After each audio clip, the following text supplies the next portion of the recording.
Milwaukee is home to many institutions of higher learning. As the fall of the 2020 semester approaches, these campuses have been steadily working to put guidelines in place for learning to occur during this pandemic.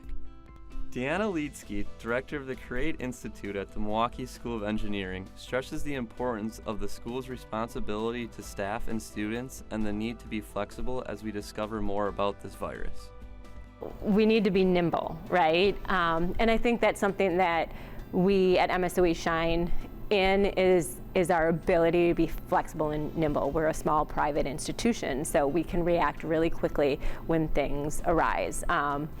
Right now, the plan is to be prepared for, we don't know what's going to happen. So have that backup plan, have your courses prepared to be able to teach online, and be hopeful that students will be able to return in fall and we'll be able to be together in a socially, distance ourselves, and in a responsible way, we'll be able to have students on campus. Ben Dombrowski, chair of the COVID-19 task force at the Milwaukee Institute of Art and Design, addresses a problem all schools face: hands-on learning during this unprecedented time. We have an amazing set of labs. We like a printmaking lab, a photography lab. We have a space called the 3D lab with all the wood tools and metalworking and welding and foundry and all those types of things. And a lot of that is based on face-to-face contact.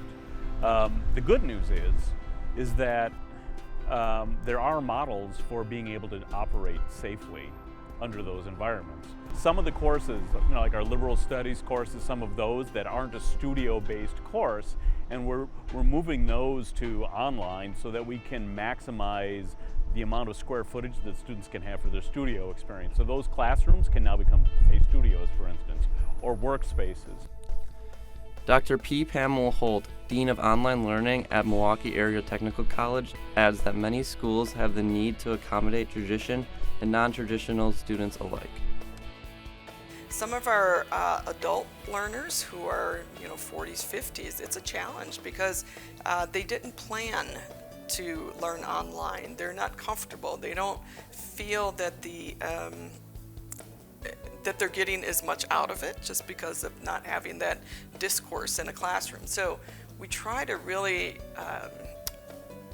mimic that environment and to make sure that there is live interaction, and students, some of them do attend a regular class on a regular day, but it is virtual. So we have those options. We also have 100% online. We have some hybrids and so on, but it's what works for one group of students might not work for another. So you have to keep addressing students where they're at. You cannot apply one method or model across the board. There are creative ways these schools are going about addressing hands-on learning. The classic idea of hands-on is evolving into an online environment.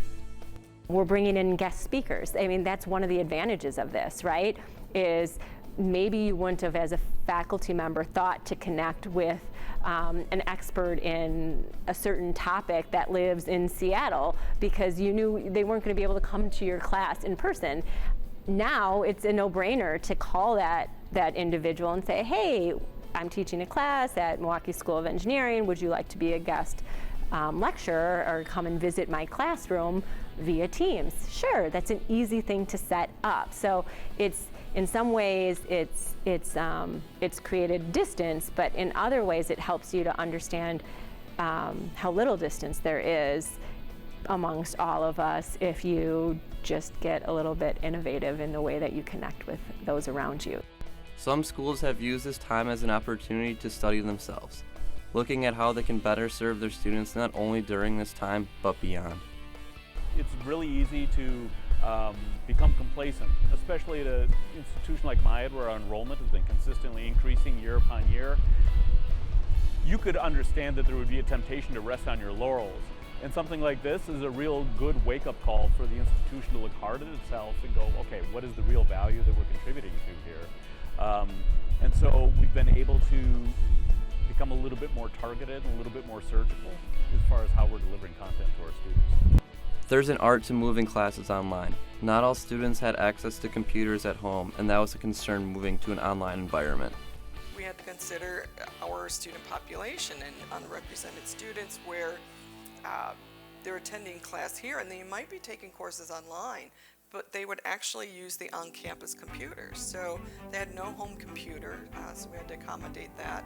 And we did that fairly quickly by reaching out and through some entrepreneurship funds and things like that, and donations, we were able to purchase Chromebooks for some of our students and just give those to them so that they could continue their learning.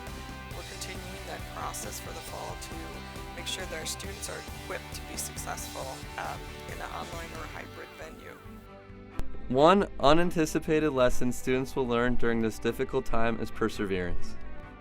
Students are learning that they can cope with challenging situations, and that's a life skill that we all need. And it's not easy to learn that life skill, but this is an opportunity to grow through that and learn from that. And as an individual, as a team, as a cohort of students, and also our faculty and our staff, right? We're learning together as well how to make it through a really tough situation.